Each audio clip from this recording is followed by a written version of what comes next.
Hey, mambo vipi? This is Konde Boy, Harmonize, Jeshi, Chembo. Hello, mambo vipi? Mimi naitwa Mbosso Khan, King Khan, Mshedede kutoka Khan Music. Let's talk about Mbosso now. Mbosso ni kati ya wasanii wakali sana, na hitmaker, bingwa wa misimu yote. Mfahamu siku nyingi from ya Moto Band. Msanii nguli wa mziki kutoka nchini Tanzania Harmonize anawapa mashabiki zake zawadi ya kipekee ya Christmas baada ya kutangaza kuwa ataachia nyimbo 3 kwa siku moja ambayo itakuwa ni Disemba 25 mwaka 2025.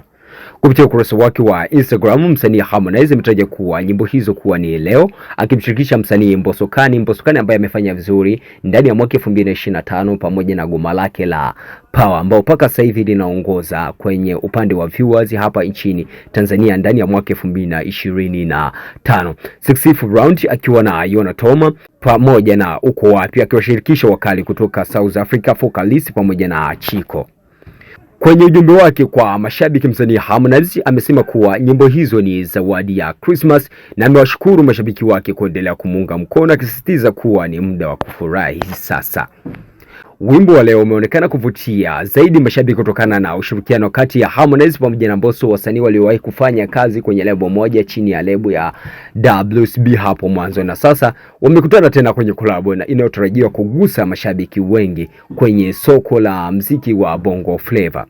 Kwa ujumla, Christmas hii inatajwa kuwa ni burudani kubwa kwa mashabiki wa Harmonize, huku nyimbo hizo 3 zikitarajiwa kuleta ladha tofauti kwa mziki wa Bongo Flava. Je, maoni yako ni yapi kuhusiana hiki ambacho kinachozidi kuendelea kwa msanii Harmonize? Kumbuka kuwa msanii Harmonize ameweza kuachia ngoma hizo baada ya kuahirisha kutoa album ambayo ilikuwa inaenda kwa jina la Zori One, ambayo ilikuwa inatarajiwa kuitoa ndani ya mwezi huu kabla ya Disemba 25 haijafikia, lakini akaweza kuahirisha kutokana na hali halisi iliyokuwa kwa upande wa wasanii hapa nchini Tanzania.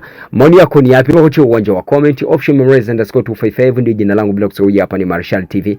Make sure umesubscribe kwa ajili ya kupata taarifa zetu au updates zetu kila siku na kwa wakati pia.